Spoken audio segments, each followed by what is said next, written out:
O sea, ¿tú entraste a Seattle con una visa de turismo legalmente? No, yo entré a Seattle porque yo primero vine a Miami, yo tengo visa americana y solo tuve 15 días y luego me vine para pedir refugio en Canadá. No entré con visa canadiense. Pero a Estados Unidos entraste. Estados Unidos, pero yo tenía visa. De turismo para Estados Unidos. En Nicaragua te dan visa para Estados Unidos, no de turismo. Ok, y entonces ahí es donde decidiste pasar frontera por vía terrestre. Sí, pero porque ya había quedado de acuerdo con mis hermanos que yo iba a entrar a pedir refugio. En Seattle me quedé en un hotel, de ahí tomé un taxi para el border. Ok, y es ahí donde tú le dijiste a los oficiales, quiero aplicar para refugio. como refugiada. Como ¿Y qué te refugiada. dijeron? Ok, yo no hablaba nada de inglés para nada, solo sabía decir hi y eso es todo. Me preguntaron, ¿no hablas inglés? No, no hablo.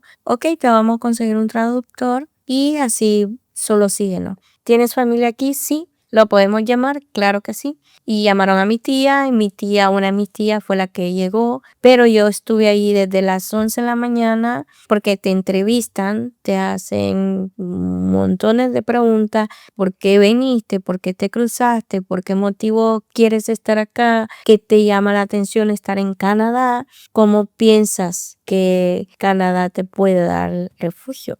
Yo contesté, bueno, yo tengo mi familia, tengo mis tías acá, por parte de mamá, tengo mi hermana gemela y mi hermano que están en Canadá. Por ese momento, en ese tiempo, ellos ya habían aplicado para refugio también, pero dentro de Canadá. ¿Su proceso está todavía en espera o ya estaba aprobado? No, estaba en trámite. Y en el momento en que tú estás en el aeropuerto, los oficiales llaman a tus familiares. No en el aeropuerto. Perdón, en el cruce de frontera. Ahí es donde llaman a mi tía. Okay, ¿y ellos llegan? Sí, como ella es residente, entonces ella llegó con mi hermana, solo me dijeron, está tu tía acá, pasa aquí, te vamos a tomar la foto para tu ID, que es el papel rojo que te dan, membretado con tu foto, y con eso te dan la oportunidad que tú vayas a hacerte los exámenes médicos para que saques tu visa ID y para que tú tramites tu permiso de trabajo. ¿Qué documentos te pidieron para que te den ese papel rojo? Solamente te preguntan tu fecha de nacimiento, tu información, tu nombre completo, de dónde eres, los nombres de tus padres, lo que hacías en tu país. ¿Pasaporte válido? Pasaporte válido, exacto, te sacan tu pasaporte, la fotocopia,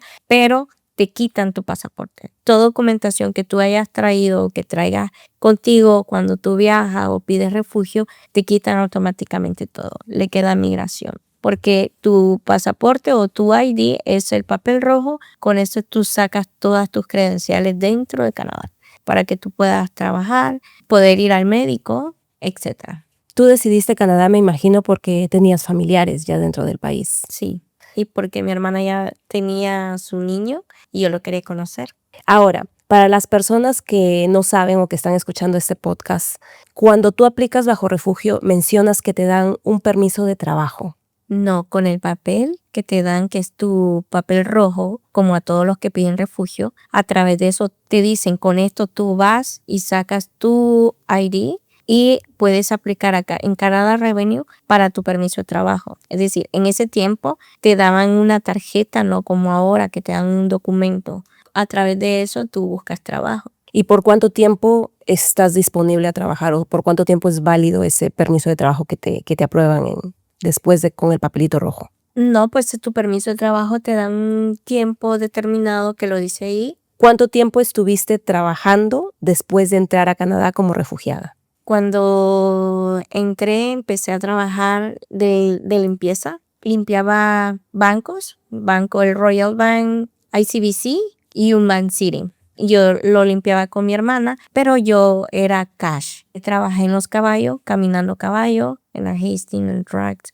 Luego pasé a trabajar en la construcción. Yo no hablaba nada inglés y pues habían personas latinas mayormente y se sabe que se gana un poco más y siempre cash. Nunca trabajé por declarado. Siempre te lo pagaban en efectivo, Sí. digámoslo así. Con cheque. Para aquel tiempo era en cheque. ¿De qué año estamos hablando más o menos? 2006, 2007, 2008. Y cuéntanos, cuando tú llegaste aquí a Canadá, ¿qué impacto cultural tuviste o qué cosa te sorprendió del país? La educación, cuando tú entras a un supermercado te dicen hi. O cuando en las mañanas tú vas caminando sobre la vereda, el que viene caminando, paseando un perrito, viene con su niño o señores, te dicen good morning.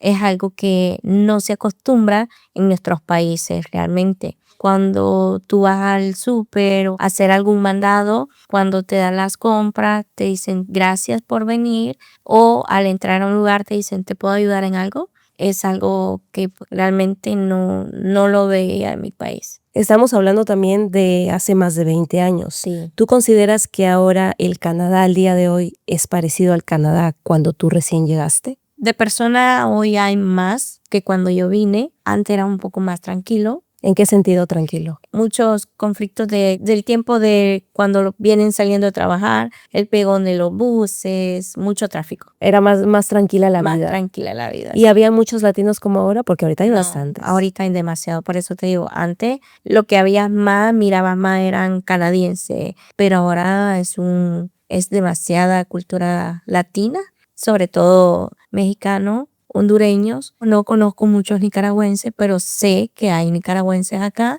Yo nunca había platicado mucho con latinos. Para el tiempo que yo vine eran más canadienses, pero mayormente te comunicabas con personas latinas, que eventualmente siempre hay y ahora hay mucho más.